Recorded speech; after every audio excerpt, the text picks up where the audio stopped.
दोस्तों पहला क्वेश्चन है express the following in the form a plus iota b. और पहला पार्ट है इसका -5 आयोटा इंटू 1/8 इंटू आयोटा। तो पहले फर्स्ट पार्ट सॉल्व करते हैं। तो दोस्तों इसमें हम क्या करते हैं, न्यूमेरिकल वैल्यू को अलग लिख लेते हैं और आयोटा की पावर को अलग लिख लेते हैं। तो क्या हो जाएगा -5 इंटू 1/8 इंटू आयोटा स्क्वायर, ठीक है, इक्वल टू यहाँ से क्या आ गया -5/8 इंटू आयोटा स्क्वायर क्या होता है -1। तो यहाँ से आ गया 5/8, ठीक है। दोस्तों हमें 5/8 को a प्लस आयोटा b के फॉर्म में लिखना है। तो इसे हम कैसे लिख सकते हैं, 5/8 प्लस 0 आयोटा। तो यहाँ से a की वैल्यू कितनी हो गई 5/8 और b की वैल्यू 0, ठीक है। अब करते हैं नेक्स्ट पार्ट। दोस्तों यहाँ पे भी सेम करते हैं, जो न्यूमेरिकल वैल्यूज है उन्हें अलग लिख लेते हैं और जो आयोटा की वैल्यूज हैं उन्हें अलग लिख लेते हैं। तो क्या आ जाएगा -1 इंटू 2 -1 इंटू 2 इंटू -1/8 का क्यूब, ठीक है, इंटू। और अब आयोटा की टोटल पावर कितनी है, एक यहाँ हो गई, एक यहाँ, दो हो गई और तीन यहाँ हो गई। टोटल हो गई आयोटा की पावर 5, ठीक है। यहाँ से क्या आ जाएगा -2 इंटू -1/8 का क्यूब हो जाएगा -1/5 और आयोटा की पावर 5 को लिख सकते हैं आयोटा की पावर 4 इंटू आयोटा, ठीक है। तो ये हो गया 1/256 इंटू, दोस्तों आयोटा की पावर 4 1 होता है, तो क्या बचा आयोटा।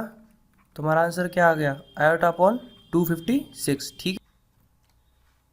दोस्तों हमें इसे a प्लस आयोटा बी के फॉर्म में लिखना है, ठीक है।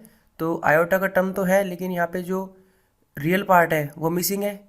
तो क्या लिख सकते हैं 0 प्लस आयोटा/256। तो a की वैल्यू तो 0 आ गई और b की वैल्यू क्या आ गई 1/256, ठीक है। अब करते हैं नेक्स्ट क्वेश्चन। अगला क्वेश्चन है express the following in the form a plus iota b, ठीक है। दोस्तों पहले इसका फर्स्ट पार्ट करते हैं। तो क्या हो जाएगा दोस्तों, यहाँ पर 5 है इंटू -3/5 को इसके साथ लिख देते हैं, ठीक है, इंटू आयोटा की टोटल पावर कितनी है 2, तो आयोटा स्क्वायर, ठीक है। दोस्तों 5 से 5 गया, क्या बचा -3 इंटू दोस्तों आयोटा स्क्वायर क्या होता है -1, ठीक है। तो क्या आ गया यहाँ से हमारा 3 आ गया। अब हमें 3 को a प्लस आयोटा b के फॉर्म में लिखना है। तो कैसे लिख सकते हैं 3 प्लस 0 आयोटा, ठीक है। तो a की वैल्यू 3 हो गई और b की वैल्यू 0 हो गई, ठीक है। अब करते हैं सेकंड पार्ट, ठीक है। तो इसमें है आयोटा की पावर 9। दोस्तों अगर 9 को 4 से डिवाइड करें तो रिमाइंडर कितना आता है 1। तो ये क्या हो जाएगा आयोटा की पावर 1 प्लस आयोटा की पावर 19 है। अगर 19 को 4 से डिवाइड करें तो रिमाइंडर क्या आता है 3। तो क्या हो जाएगा आयोटा की पावर 3, ठीक है। तो यहाँ से क्या आ जाएगा आयोटा, दोस्तों आयोटा की पावर 3 को लिख सकते हैं आयोटा स्क्वायर इंटू आयोटा, ठीक है। और हम जानते हैं आयोटा स्क्वायर क्या होता है -1 होता है। तो आयोटा माइनस आयोटा, हमारा आंसर क्या आ गया 0। तो 0 को कैसे लिख सकते हैं 0 प्लस 0 आयोटा, ठीक है, क्योंकि हमें इसे a प्लस आयोटा b के फॉर्म में लिखना था। तो a की वैल्यू भी 0 आ गई और b की वैल्यू भी 0 आ गई, ठीक है। अब करते हैं नेक्स्ट क्वेश्चन, थर्ड पार्ट, ठीक है। दोस्तों थर्ड पार्ट है आयोटा की पावर -39, यानी कि 1/आयोटा की पावर 39, ठीक है।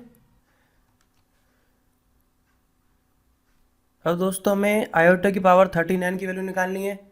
तो क्या करेंगे 39 को 4 से डिवाइड करेंगे और देखेंगे रिमाइंडर क्या आ रहा है। तो रिमाइंडर क्या आ रहा है 3 आ रहा है। तो उसकी वैल्यू क्या हो जाएगी आयोटा की पावर 3, ठीक है। अब दोस्तों अंश व हर में आयोटा से मल्टीप्लाई कर देते हैं ताकि नीचे आयोटा की पावर 4 हो जाए और जिसकी वैल्यू हमें पता है कितनी होती है 1। तो यहाँ से क्या आ गया आयोटा बटे 1 यानी कि आयोटा, ठीक है। अब हमें इसे a प्लस आयोटा b की फॉर्म में लिखना है। तो कैसे लिखेंगे 0 प्लस आयोटा, यानी कि a की वैल्यू क्या हो गई 0 और b की वैल्यू क्या हो गई 1, ठीक है। दोस्तों अब करते हैं नेक्स्ट क्वेश्चन। अगला क्वेश्चन है express the following in the form a plus iota b, ठीक है। पहले फर्स्ट पार्ट सोल्व करते हैं। ठीक है दोस्तों। तो दोस्तों ये ए प्लस बी का क्यूब है, ठीक है। तो ए प्लस बी का क्यूब क्या होता है, A cube plus B cube plus 3ab into A plus B, ठीक है। तो 1/3 प्लस 3 आयोटा का क्यूब कितना हो जाएगा, 1/3 का क्यूब, ठीक है, प्लस 3 आयोटा का क्यूब प्लस 3ab यानी कि 3 into 1/3 into 3 iota into A plus B यानी कि 1/3 प्लस 3 आयोटा, ठीक है दोस्तों। ये हो जाएगा 1/27, ठीक है।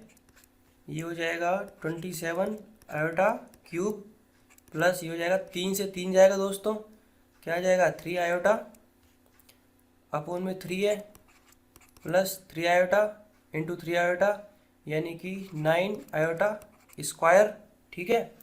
अब थोड़ा इसे और सोल्व करते हैं तो क्या जाएगा 1/27 दोस्तों।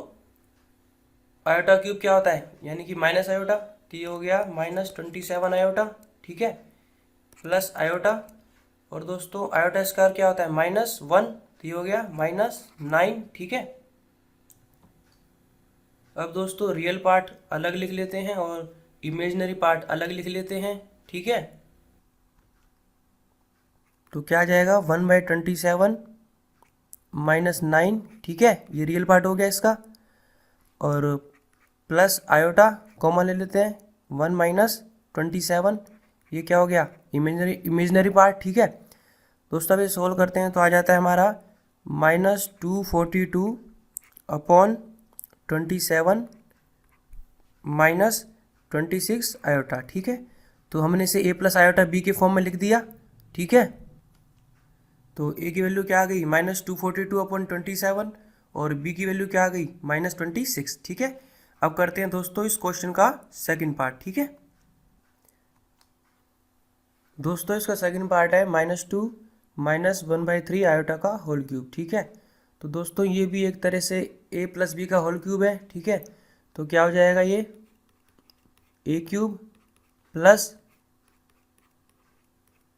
b क्यूब प्लस 3ab यानी कि 3 इंटू -2 इंटू -1/3 आयोटा और इंटू में a प्लस बी यानी कि -2 -1/3 आयोटा, ठीक है दोस्तों। अब इसे थोड़ा सोल्व करते हैं, ये हो जाएगा -8, ठीक है।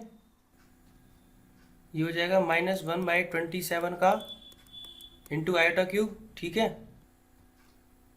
दोस्तों। 3 से 3 गया, ठीक है, तो क्या बच गया -2 इंटू माइनस आयोटा यानी कि प्लस में 2 आयोटा, ठीक है। और मल्टीप्लाई में क्या है -2 -1/3 आयोटा, ठीक है। अब इसे और सोल्व करते हैं तो -8 दोस्तों, आयोटा क्यूब क्या होता है माइनस आयोटा यानी ये हो जाएगा आयोटा अपॉन 27, ठीक है। अब इसको अंदर मल्टीप्लाई करते हैं तो क्या आ जाएगा -4 आयोटा, ठीक है, और आएगा -2/3 आयोटा स्क्वायर और आयोटा स्क्वायर क्या होता है -1, ठीक है। तो क्या आ जाएगा ये +2/3, ठीक है। अब दोस्तों इसके रियल पार्ट और इमेजिनरी पार्ट को अलग अलग कर लेते हैं तो क्या आ जाएगा -8 प्लस 2/3, ठीक है, प्लस आयोटा कॉमन ले लिया तो क्या आ गया 1/27 -4, ठीक है।